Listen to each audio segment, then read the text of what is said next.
संभव की सीमा जानना है तो असंभव की सीमा से आगे निकल जाइए। जी हाँ फ्रेंड्स, यदि आपको अपने जीवन में सच में कुछ करना है तो बैठे मत रहिए, उठिए, खड़े होइए और चल पड़िए अपने सफ़र की ओर। नमस्कार फ्रेंड्स, स्वागत करती हूँ आप सभी का अपने बिंदास अभी ब्लॉग चैनल में। तो फ्रेंड्स, आज महत्वपूर्ण वीडियो जो आप सभी KBS के इंटरव्यू की तैयारियां करने में आप लोग लगे हुए हैं, उन सभी के लिए मैं लेकर आई हूँ। हालांकि तैयारी में मैं भी हूँ, लेकिन आगे देखते हैं ईश्वर की क्या इच्छा होती है। तो फ्रेंड्स, बने रहिए इस वीडियो में मेरे साथ। प्लीज़ चैनल को सब्सक्राइब कर लीजिए, बेल आइकन को प्रेस कर लीजिए ताकि आपको जो भी नया वीडियो आए सबसे पहले नोटिफिकेशन आपको ही मिले। फ्रेंड्स, कुछ मेरी खुद की हुई जो चीज़ें हैं, जो मैंने एक्सपीरियंस किए हैं, वही मैं आपको बताती हूँ। यहाँ ना कुछ दिखावटी है, ना ही कोई बनावटीपन है। जितना मेरे पास स्वयं का ज्ञान रहता है और जो मैं सीखती हूँ वही आप तक शेयर करती हूँ। तो फ्रेंड्स, ऐसे ही मैं एक नया वीडियो स्टार्ट करने वाली हूँ। तो चलिए फ्रेंड्स, फटाफट से मैं अपने वीडियो को स्टार्ट करती हूँ।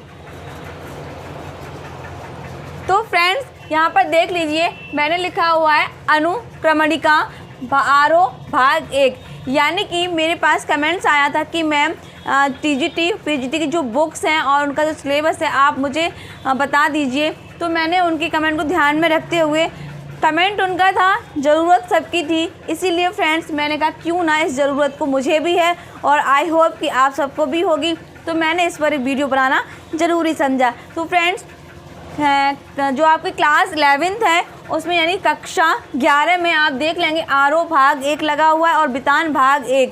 ठीक है, तो हम देख लेते हैं आरोह भाग 1 में जो मेरा गद्य खंड है उसमें मैंने क्या क्या बताया है। गद्य खंड में सबसे पहले जो कहानी है नमक का दरोगा, मैंने यहाँ पर वही जो पाठ्यक्रम में वो चीज़ें ली हैं जो महत्वपूर्ण है और जिनसे इंटरव्यू में प्रश्न बन सकते हैं। तो फ्रेंड्स, नमक का दरोगा सर्वचर्चित कहानी, सब जानते हैं, ये मुंशी प्रेमचंद जी की कहानी है। किस तरह से इस नाटक में सत्यता और असत्यता का जो नाटक रहा वो दिखाया गया है। कैसे बंसीधर और आलोपुद्दीन के बीच जो संघर्ष होता है ना। एक बार तो बंसीधर हार जाते हैं, लेकिन उसी हार पर क्या होता है, उनकी बहुत बड़ी विजय भी होती है।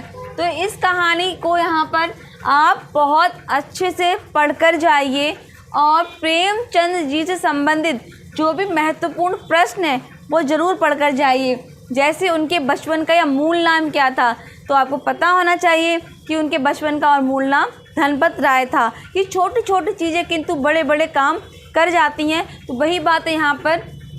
तो दोस्तों, आप नमक का दरोगा कहानी को बहुत अच्छे से पढ़ कर जाइए, उनके पात्र पढ़कर जाइए और उसमें 1-2 कोटेशन भी हैं, वो भी ज़रूर आप लोग पढ़ लीजिए। और प्रेमचंद जी से संबंधित जो भी जानकारी रहती है उसको भी आप अच्छे से पढ़ लीजिए, क्योंकि प्रेमचंद कोई छोटी मोटी हस्ती नहीं है, उपन्यास सम्राट रहे हैं फ्रेंड्स। तो इनके बारे में तो आपको बहुत अच्छे से जानकारी होनी ही चाहिए। आगे देखेंगे हम विदाई संभाषण, जो कि महत्वपूर्ण है। हास्य व्यंग एक भाषण है जो कि आपके बाल मुकुंद गुप्त जी ने लिखा हुआ है। काफ़ी अच्छा लिखा हुआ है। किस तरह से उन्होंने लॉर्ड कर्जन का यहाँ पर मजाक बनाया है कि किस तरह उन्होंने भारत में शासन किया और फिर जनता ने किस तरह उनको निकाल फेंका। तो आप विदाई संभाषण आप ज़रूर पढ़िए और बाल मुकुंद के विषय में भी उनकी रचनाएं, जैसे उनकी एक रचना है शिव शंभू के चिट्ठे, है ना, उनको भी पढ़िए और उनके विषय में भी जानकारी ज़रूर रखनी है। यहाँ सिलेबस दिखाने का मतलब फ्रेंड्स ये है, आपके एग्ज़ाम में भी और इंटरव्यू में भी सिलेबस से ही प्रश्न बन जाते हैं। वो कैसे, वो ऐसे फ्रेंड्स, कभी कभी क्या होता है, इन रचनाओं से आपकी विधा पूछ लेते हैं। जैसे नमक का दरोगा किस विधा की रचना है, विदाई संभाषण किस विधा की रचना या किस लेखक की है, या ये कब लिखी गई, इस तरीके से प्रश्न बन जाते हैं। तो आगे देखेंगे गलता लोहा, शेखर जोशी की काफ़ी अच्छी रचना है। ये गलता लोहा शेखर जोशी ने लिखी है कि किस तरह से एक बालक जो पढ़ाई के लिए बाहर जाता है, उसके माता पिता होते हैं, कास्ट से वो पंडित होता है, लेकिन उसके पिता चाहते हैं कि अगर कोई छोटा मोटा काम करेगा तो उनकी बिरादरी को सूट नहीं करेगा। वो पढ़ने के लिए कैसे बाहर भेजते हैं, लेकिन फिर वो बालक का मन नहीं लगता और वापस आकर एक लोहार को काम करते, जो उसका मित्र होता है, उसको काम करते हुए देखता है और कैसे वो घंटों का काम मिनटों में कर देता है। तो यहाँ बात ही कोई छोटा या कार्य, कोई छोटा या बड़ा नहीं होता है, वो तो कार्य होता है, हमारा कर्म होता है। तो यहाँ पर गलतन हुआ काफ़ी अच्छी है रचना, आप लोग इसको पढ़िएगा ज़रूर। और जो भी लेखक है इनके विषय में भी थोड़ी बहुत जानकारी आपको होनी ही चाहिए। रजनी मन्नू भंडारी की महत्वपूर्ण रचना है। और फ्रेंड्स, रजनी जो मन्नू भंडारी की रचना है इसके विषय में बता दूं, क्योंकि इस रजनी मन्नू भंडारी जो रचना है इसमें वर्णन किया गया है कि किस तरह से स्कूल में ट्यूशन माफिया होते हैं, हम तो यही कहेंगे कि जो बच्चों को ट्यूशन के लिए ब्लैकमेल करते हैं, उनको फोर्स करते हैं और ट्यूशन पढ़ाते हैं। यदि बच्चा उनसे ट्यूशन नहीं पढ़ता है तो उनके नंबर काट लेते हैं, उनको कम नंबर देते हैं। ऐसा 100% हो रहा है आज हमारे समाज में। लेकिन वहीं होता क्या है कि किस तरह से रजनी इस लड़ाई को लड़ती है कि कैसे ट्यूशन्स वाला मनमाना ये धंधा है, ये खेल है, इसको बंद करवाया जाए। जहाँ CBSE ट्यूशन्स पे बिल्कुल रोक लगा रखा है, वहीं काफ़ी ऐसे स्कूल्स हैं जो ट्यूशन टीचर्स हैं जो ट्यूशन के लिए प्रोत्साहित करते हैं बच्चों को। तो यहाँ पे रजनी को क्या होती है, विजय मिलती है। वो अपने जो उसने बीड़ा उठाया था ट्यूशन बंद करने का, उसमें क्या होता है, ये सफल हो जाती है। तो फ्रेंड्स, काफ़ी अच्छी है ये रचना, तो इसको भी आप पढ़िए ज़रूर। यहाँ से प्रश्न ज़रूर बन सकता है क्योंकि ये बच्चों और टीचर और ट्यूशन से संबंधित है, तो आप लोग इसको ज़रूर पढ़िएगा। मन्नू भंडारी सभी जानते हैं। आज हो सकता है एक साधारण सा छोटा सा प्रश्न आपसे ये पूछ लें, चलिए इनके बचपन का नाम बता दीजिए, चलिए इनके पति का नाम बता दीजिए। तो आपको पता होना चाहिए मन्नू भंडारी के बचपन का नाम महेंद्र कुमारी था और इनके पति का नाम था आपका राजेंद्र यादव, है ना फ्रेंड्स। तो ये पढ़िएगा ज़रूर। उसके बाद आपका जामुन का पेड़, मैंने इसीलिए वही रचनाएं रखी जिनसे प्रश्न बन सकते हैं फ्रेंड्स। तो जामुन का पेड़ ये हास्य व्यंग रचना है, कृष्णचंद्र ने लिखी है और काफ़ी महत्वपूर्ण रचना है। ये आपका UP TGT PGT में भी पूछी गई थी और आगे भी एग्ज़ाम में पूछी जाती रहेगी और पूछी जाती रही है। तो यहाँ पे जामुन का पेड़ में फ्रेंड्स क्या है कि किस तरह से एक व्यक्ति पेड़ के नीचे, जामुन के पेड़ के नीचे उसके पेड़ गिर जाता है और वो दब जाता है। तो यहाँ पर दिखाया गया है कि किस तरह सरकारी कार्यालयों को चक्कर में अंततः उसकी मृत्यु हो जाती है। मतलब फाइलें चलती रहती हैं, ये ऑर्डर वहाँ पास कराओ, ये ऑर्डर वहाँ पास कराओ। ये सरकारी कार्यकाज में बहुत ज़्यादा होता है, सरकारी कामों में। तो वहाँ पे वही हास्य व्यंग दर्शाया कि किसी की जान से ज़्यादा ज़रूरत फाइलों को आगे तक बढ़ाना भी होता है। तो इनको आप लोग अच्छे से पढ़ लीजिए। उसके बाद काव्य खंड में देख लीजिए फ्रेंड्स, काव्य खंड ये रहा। तो काव्य खंड में है आपके कबीरदास जी। कबीरदास जी ने उसमें लिखा है हम तो एक एक कर जाना, है ना। तो इसमें आप लोग ज़रूर पढ़ लीजिए उन कबीरदास जी के पद। कबीरदास जी के पद आपको याद भी होने चाहिए। वो आपसे इंटरव्यू में यही कहते हैं, चलिए कबीरदास जी के पद सुना दीजिए। जब आप पद सुनाएंगे तो वो कहेंगे चलिए इनकी व्याख्या कर दीजिए, है ना। तो यहाँ से प्रश्न मुझे लगता है कि 100% बनेंगे ही, क्योंकि हमारे सिलेबस में है, PGT के सिलेबस में है। तो आप नकार तो सकते नहीं, तो आपको पढ़ना तो है ही, लेकिन अच्छे तरीके से और शानदार तरीके से। उसके बाद मीराबाई, मेरे तो गिरधर गोपाल दूसरों ना कोई, है ना। तो मीराबाई के पद भी आपको पता होना चाहिए। और मैंने फ्रेंड्स मीराबाई के पदों पर एक वीडियो बनाया है, आप मेरे चैनल पर जाकर उसको देख सकते हैं। पूरी डेमो क्लास दी है मैंने मीराबाई के पदों के ऊपर, मीराबाई की जानकारी, मीराबाई के बचपन का नाम क्या था और उनकी रचना को संकलित किसने किया, ये सभी का मैंने एक आपको डेमो क्लास में वीडियो बनाया है। तो आप चैनल पर जाकर उसको ज़रूर देखिएगा। उसके बाद पथिक राम नरेश त्रिपाठी। तो पथिक राम नरेश त्रिपाठी काफ़ी अच्छी रचना है। राम नरेश त्रिपाठी के विषय में आपको जानकारी होनी चाहिए और उनकी पथिक जो काव्य रचना उसके विषय में आपको जानकारी होनी चाहिए। घर की याद, भवानी प्रसाद मिश्र जी काफ़ी अच्छे सहजता के कवि कहे जाते हैं। भवानी प्रसाद मिश्र जी सहजता के कवि कहे जाते हैं बहुत, और इनको गांधी भी कहा जाता है, ठीक है। तो यहाँ पे घर की याद होता क्या है कि लेखक जो आंदोलन होते हैं उनमें भाग लेते हैं देश के लिए, तो इनको उस समय जेल हो जाती है। तो जेल होने के बाद इन्हें अपने घर की बहुत याद आती है। तो तभी यहाँ पूरे अपने घर का, माँ का, पिताजी का, भाई का, बहन का, सभी का वर्णन इसमें लिखते हैं घर की याद में। ये रचना पढ़िएगा, जो पंक्तियाँ ज़रूर पढ़िएगा फ्रेंड्स। चंपा काले काले अक्षर नहीं चीनती। तो ये काफ़ी अच्छी रचना है, चंपा काले काले अक्षर नहीं चीनती। ये त्रिलोचन की रचना है फ्रेंड्स। चंपा काले काले अक्षर नहीं छीनती। यहाँ पे दिखाया गया है कि किस तरह से एक ग्रामीण लड़की है, लेखक उनसे कहते हैं कि तुम पढ़ना लिखना सीख लो, कल को तुम्हारे पति कहीं बाहर चले जाएंगे तो तुम अपना घर कैसे चलाओगी। तो वो कहते हैं कि मैं अपने पति को विदेश कहीं जाने ही नहीं दूँगी, बाहर जाने ही नहीं दूँगी, मैं अपने पति को अपने पास रखूँगी पर मैं पढ़ूँगी नहीं। तो ये काफ़ी अच्छी रचना है, काफ़ी पंक्तियाँ, इनको भी आप लोग पढ़िएगा। फिर है गज़ल दुष्यंत कुमार, ठीक है, गज़ल सम्राट भी कहे जाते हैं दुष्यंत कुमार जी। तो काफ़ी अच्छी इनकी गज़लें लिखी हुई हैं। हिंदी जगत में जो गज़ल की शुरुआत की है वो दुष्यंत कुमार जी से ही हुई है, इसीलिए इनको गज़ल सम्राट भी कहा जाता है। तो जो आपके सिलेबस में लगी हुई हैं वो आप गज़ल भी दुष्यंत कुमार की ज़रूर पढ़िएगा। जी हाँ फ्रेंड्स, हम पीजीटी के लिए बात कर रहे हैं यहाँ पर, है ना। तो पीजीटी में हमारा 11th क्लास था, जिसमें मैंने आपको गद्य खंड का बताया कि आपको किस तरह की रचना पढ़नी है और इनकी शॉर्ट टर्म में जानकारी भी लेनी है। कब? अभी आपके पास समय है तो आप इन बुकों को पूरा अच्छे से स्टोरियाँ इनकी पढ़ लीजिए, रचनाएँ पढ़ लीजिए, ठीक है। काव्य खंड में मैंने आपको बता ही दिया। अब हम चलते हैं कक्षा 12 आरोह भाग 2, है ना। तो कक्षा 12 आरोह भाग 2 में हम देख लेते हैं क्या क्या फटाफट से। काव्य खंड में आत्मपरिचय एक गीत, यानी कि आत्मपरिचय एक गीत के माध्यम से हरिवंश राय बच्चन जी ने अपनी आत्मकथा का इसमें वर्णन किया है। उन्होंने कहा है किस तरह से मैं अपने इस संसार में मैं अकेला होते हुए भी अकेला महसूस नहीं करता हूँ। सहज स्वीकारा है, मुक्तिबोध का काफ़ी अच्छी पंक्तियाँ हैं। सहज स्वीकारा है क्योंकि जो कुछ मेरा है वह सब तुम्हें प्यारा है। तो काफ़ी अच्छी पंक्तियाँ हैं फ्रेंड्स, इनको भी आप लोग ज़रूर पढ़िए। और गजानन माधव मुक्तिबोध इनका ये पूरा नाम है, जो कि आपको पता होना चाहिए। और इनके विषय में भी आपको जो रचनाएं हैं, इनका जन्म है, ये सब आपको छोटी छोटी जानकारियाँ पता होनी चाहिए। उषा शमशेर बहादुर सिंह की, शमशेर बहादुर सिंह काफ़ी अच्छे लेखक रहे हैं। तो इनकी जो सुबह का प्रभात का समय होता है, जो अर्ली मॉर्निंग जिसको कहते हैं सुबह सुबह, तो वहाँ का उसका इन्होंने वर्णन किया हुआ है। बादल लाख निराला, सब जानते हैं निराला जी को, कौन नहीं जानता। तो निराला जी के बारे में जो जानकारी महत्वपूर्ण है कि ये आपके निराला जी, जैसे उनकी एक रचना थी, है ना, जूही कली, तो महावीर प्रसाद दुबे ने उसको वापस कर दिया था और मुक्तक छंद का इन्होंने प्रयोग किया। और निराला जी के छंदों को रबड़ छंद या केचुआ छंद भी कहा गया। और भी बहुत सारी हैं निराला जी की रचनाएं, तुलसीदास है, कुकुरमुत्ता है, तोड़ती पत्थर है, ये रचनाएं हैं निराला जी की। तो आप निराला जी के बारे में जितना अधिक जान सकते हैं, और चाहे तो आप डेमो क्लास के लिए बादल लाख कविता की तैयारी भी कर सकते हैं और आप इसको अच्छे से डेमो क्लास भी दे सकते हैं।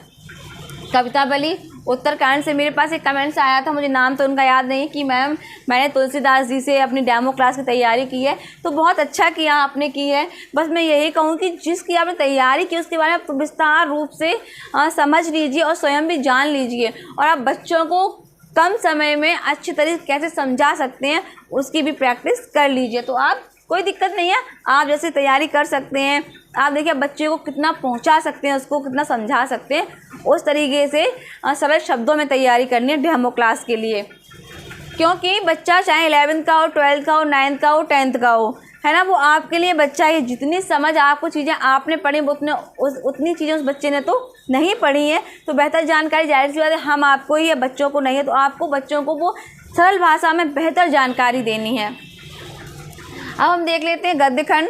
तो गद्य खंड में भक्तिन महादेवी वर्मा, काफ़ी अच्छी रचना है महादेवी वर्मा जी की। जो भक्तिन होती है इनका नाम लक्ष्मी होता है वैसे तो वो महादेवी वर्मा किस तरह सेवा पूजा पाठ, जैसे कि श्री भगवान हनुमान जी श्री राम की करते थे, है ना, तो वैसे ही तुलना की है भक्तिन ने। ये मैंने इसलिए यहाँ पर नोट डाउन करना ज़रूरी समझा क्योंकि 12th क्लास की मैंने CBSE बोर्ड की कॉपियाँ चेक की हैं फ्रेंड्स। तो जो प्रश्न बने, चैप्टर तो और भी थे, उनसे प्रश्न क्यों नहीं बने? जो प्रश्न बने थे, एक तो भक्तिन से प्रश्न आए थे बच्चों के लिए, बाजार दर्शन से एक प्रश्न था, 1 या 2 प्रश्न थे, उसके बाद काले मेघा पानी दे और पहलवान की ढोलक, इनसे प्रश्न थे फ्रेंड्स। तो मैं और हसरीस के फूल, ये 4 चैप्टर ऐसे थे, इन सब में से एक क्वेश्चन ज़रूर था। तो मुझे लगा जब ये क्वेश्चन सिलेबस में है तो इंटरव्यू पूछना कोई बड़ी बात नहीं है, क्योंकि पेपर भी तो कोई अच्छे लोग ही, बड़े लोग ही, अच्छे से जो प्रोफेसर रहते होंगे वही बनाते होंगे, है ना। तो भक्तिन महादेवी वर्मा जी का बहुत अच्छा है, इसको आप ज़रूर पढ़िएगा। और हाँ, महादेवी वर्मा के विषय में आपको पूरी जानकारी होनी चाहिए। जैसा कि आधुनिक मीरा किसे कहा गया, तो आपको पता होना चाहिए कि महादेवी वर्मा जी को कहा गया है। और महादेवी वर्मा का जन्म कब और कहाँ हुआ, तो 1907 फर्रुखाबाद में हुआ। ये प्रयागराज विद्यापीठ की क्या प्राचार्य भी रही हैं। और भी बहुत सारी जानकारियाँ हैं इनके विषय में, तो आप इनको ज़रूर पढ़िए। और इनका 9th में मेरे बचपन के दिन एक चैप्टर दिया हुआ, जो आप लोग टीजीटी की तैयारी कर रहे हैं तो उनमें वो भी देख लीजिए कि मेरे बचपन के दिन भी महादेवी वर्मा जी का काफ़ी अच्छा दिया हुआ है। बाजार दर्शन जयंत कुमार ने कि किस तरह से आज के बाज़ार में जो चीज़ों को देख के, सौंदर्य प्रसाधन को देखकर या चमकीली वस्तुओं को लोग कितने आकर्षित हैं, मतलब जेब भरकर जाते हैं और खाली जेब आते हैं, है ना, ये चलन हुआ है। तो ये चर्चा की गई है कि किस तरह से आप बाज़ार में अपने प्रभाव को वहाँ जमने नहीं देंगे या बाज़ार के प्रभाव से आप प्रभावित नहीं होंगे, है ना, ये दर्शाया गया है। काले मेघा पानी दे, तो यहाँ पे धर्मवीर भारती काफ़ी अच्छा वर्णन किया है, एक वैज्ञानिक तौर पर, एक सांस्कृतिक पारंपरिक तौर पर, कि किस तरह से जो जीजी होती हैं वो लेखक को अपना बेटे से ज़्यादा प्यार करती हैं और हर एक चीज़ बचाकर लेखक को खिलाती पिलाती हैं, तो लेखक उनका पूरा सम्मान करते हैं।